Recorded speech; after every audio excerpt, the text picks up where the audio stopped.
আমরা যারা খামার করতে চাই বেশিরভাগ লোকের জানার ইচ্ছে আসলে লাভ কেমন। আমি যদি এটা করি লাভ কেমন হবে, আমি কি এটা থেকে ভালো কিছু উপার্জন করতে পারবো। সবার মনে প্রশ্ন একটাই, লাভ কেমন হবে। এই বিষয় নিয়ে ভাবার আগে আপনাকে ভাবতে হবে আপনি যে এই যে চীনা হাঁসের খামার বা চীনা হাঁস লালন পালন করতে পারবেন কি না। আসসালামু আলাইকুম সম্মানিত ভিউয়ার্স, কেমন আছেন? আশা করি ভালো আছেন। দীপ্ত রেজা ইউটিউব চ্যানেলের নতুন আরেকটি এপিসোডে আপনাকে স্বাগতম। আজকের এই এপিসোডে আলোচনা করব চীনা হাঁসের খামার করে কেমন লাভ হয়, চীনা হাঁসের খামারে লাভের মূল উৎস কী, এসব কিছুর বিস্তারিত খুঁটিনাটি তথ্য আজকের এই ভিডিওতে আলোচনা করব। আপনি যদি আমাদের চ্যানেলে নতুন হয়ে থাকেন তাহলে আপনাদেরকে ছোট্ট একটি রিকোয়েস্ট করব, চ্যানেলটিকে অবশ্যই সাবস্ক্রাইব করে আমাদের এই ছোট্ট পরিবারের সদস্য হন। আর অলরেডি যারা সাবস্ক্রাইব করেছেন তাদেরকে জানাই অসংখ্য অসংখ্য ধন্যবাদ। চলুন কথা না বাড়িয়ে আমরা মূল আলোচনা শুরু করি। সম্মানিত ভিউয়ার্স, চীনা হাঁসের খামারে লাভ কেমন হয়, চীনা হাঁসের খামারের লাভ এর মূল উৎস কী, আমি যদি এটা করি কেমন হবে, আমি কি এটা থেকে ভালো কিছু উপার্জন করতে পারবো। সবার মনে প্রশ্ন একটাই, লাভ কেমন হবে। এই বিষয় নিয়ে ভাবার আগে আপনাকে ভাবতে হবে আপনি চীনা হাঁস লালন পালন করতে পারবেন কি না।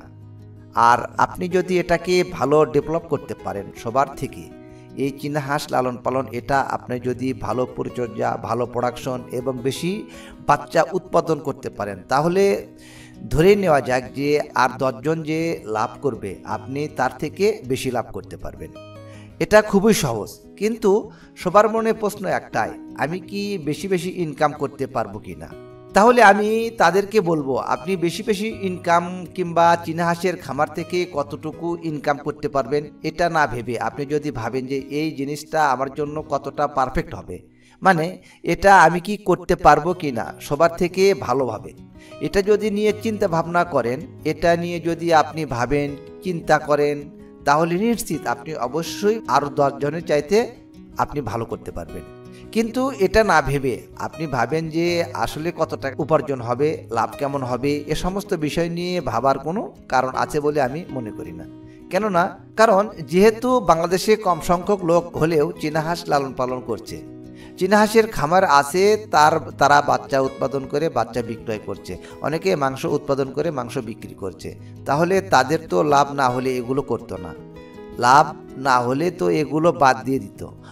অবশ্যই লাভ আছে, তাহলে লাভ আছে বিধায় তারা করতেছে, তাহলে আপনার এটা ভাবার কোনো কারণ নেই।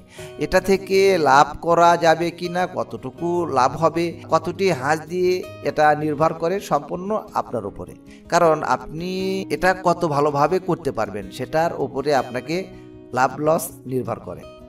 যে রকম 100 প্যারেন্টস থেকে মিনিমাম একবারে নর্মাল হিসাব করলেও মাসে একদম কম হলেও যদি হাঁস মারা না যায় তাহলে 20,000 টাকা লাভ করা যায়। কিন্তু এই 20,000 টাকা আপনি করতে পারবেন কি না সেটা হচ্ছে বড় কথা।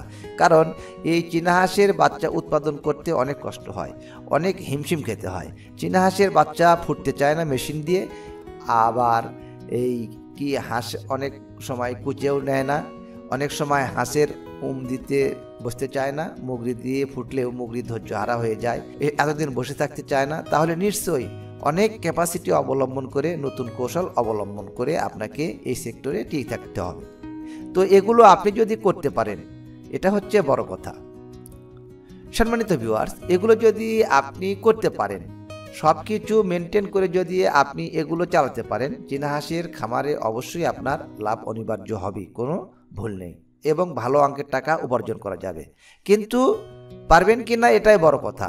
আমি তো মনে করি যে শতকরা 70% মানুষ এই চীনা হাঁসের খামার থেকে ছিটকে পড়েছে, চীনা হাঁসের খামার টিকিয়ে রাখতে পারেনি, চীনা হাঁসের খামার থেকে তারা অন্য কিছু শুরু করেছে, বা চীনা হাঁসের খামার বাদ দিয়ে এরকম লোক 70%।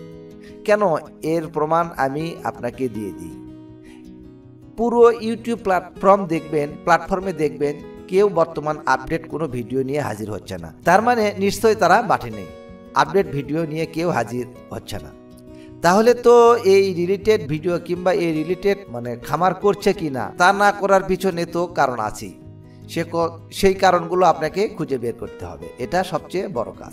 সম্মানিত ভিউয়ার্স, অনেকে যারা নতুন খামার করতে যান আমাকে ফোন দিয়ে বলেন যে ভাই এটা কত টাকা লাভ হয়, এটা তো আসলে একটা অযৌক্তিক ব্যাপার। আপনি কতটা এটা করতে ভালোভাবে পারবেন সেটা হচ্ছে সবচেয়ে গুরুত্বপূর্ণ বিষয়। আর এটা থেকে মানুষ ছিটকে পড়ার সবচেয়ে বড় কারণ অনেকগুলো কারণই আছে, আমার আলাদা আলাদা ভিডিওতে দেওয়া আছে। তারপরেও সবচেয়ে বড় কারণ হচ্ছে বাচ্চা উৎপাদনে হিমশিম খাওয়া এবং সঠিক প্রোডাকশন না পাওয়া, সঠিক ডিম উৎপাদন করতে না পারা এবং এগুলোকে সুস্থ এবং ভালো মতো টিকিয়ে রাখা। এই যে কয়েকটি মূল বিষয়, এই বিষয়গুলি মেনটেন করতে না পারলেই বা মেনটেন করতে না পারার কারণেই এগুলো অনেকেই বাদ দিয়ে দিয়েছে। অনেকে আবার বাচ্চা ফোটাতে না পেরে শুধু ডিম বিক্রয় করে খামার চালাতে চাচ্ছে।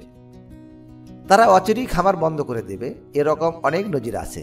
অনেক খামারই আমার পরিচিত আছে যারা বাচ্চা উৎপাদন করতে না পেরে খামার বন্ধ করে দিচ্ছে, কারণ ডিম বিক্রি করে শুধু মাঠে টিকে থাকা সম্ভব নয়। এজন্য আসলে চেষ্টা করলে কি সম্ভব নয়, অবশ্যই সবই সম্ভব। কারণ অনেকেই দেশের বাইরে থেকে অর্থাৎ প্রবাস থেকে ফোন করে যে ভাই চীনা হাঁসের খামার করলে কতটা লাভজনক হওয়া যাবে। তাই আমি আপনাদেরকে বলবো যে আগে জানুন, তারপরে চিনুন, তারপরে খামার করুন। এই প্রেক্ষিতে আমি প্রবাসী ভাইদেরকে বলবো, প্রবাস জীবন কার না ভালো লাগে। সবাই মনে চায় যে বিদেশ থেকে এসে দেশে কিছু একটা করি, ভালো কিছু করি। অনেকে ঢাকায় থাকেন কিংবা চাকরি করেন, আর অনেকে গার্মেন্টস ফ্যাক্টরিতে চাকরি করেন কিংবা কোনো কোম্পানিতে, তাদেরও তো মন চায় যে নিজে কিছু করার। এই যে নিজে কিছু করার মানে মন চায়, এর জন্য আমরা অনেকেই ইউটিউব দেখি। আর এই ইউটিউব সবচেয়ে বড় ক্ষতির কারণ হয়ে দাঁড়ায়, কারণ ইউটিউবে যে তথ্যগুলো, এগুলো তো আপনি সঠিক তথ্য কখনই পাবেন না। যদিও আমি ইউটিউবে কথা বলছি, কিন্তু এটা একটা ভুয়া প্ল্যাটফর্ম। ফার্মিং রিলেটেড সঠিক তথ্য আপনাকে কেউ দেবে না।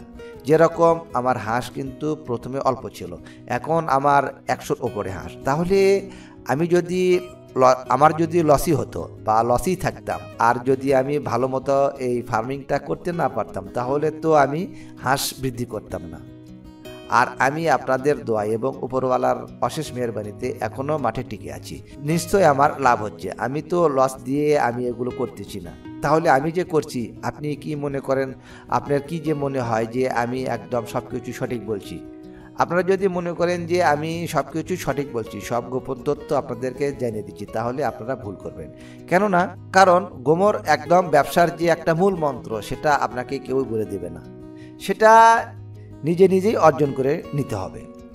তারপরে আমি বলবো, আমি সব কিছু আপনাদের সামনে ওপেনলি খোলাখুলিভাবে আলোচনা করি।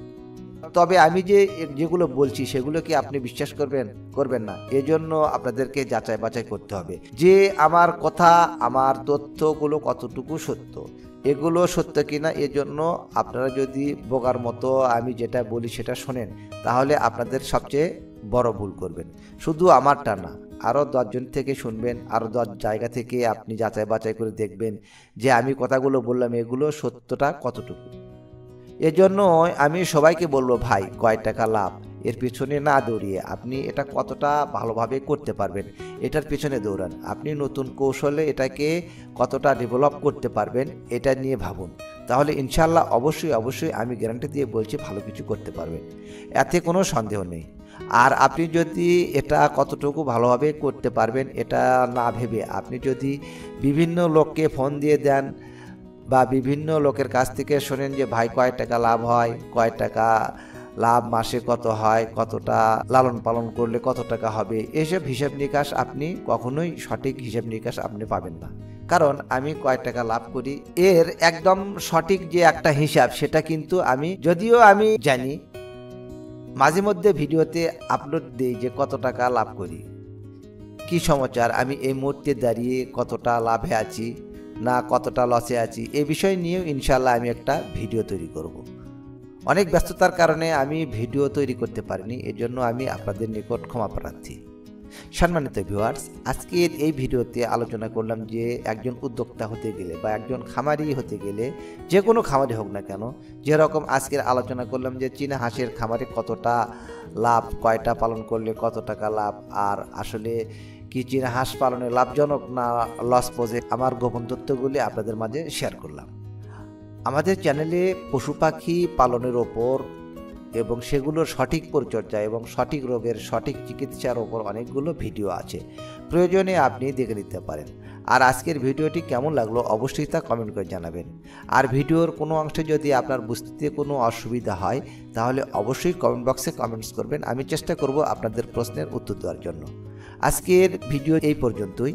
কথা হবে পরবর্তী অন্য কোনো নতুন এক এপিসোডে। সে পর্যন্ত সবাই ভালো থাকবেন। আল্লাহ হাফেজ।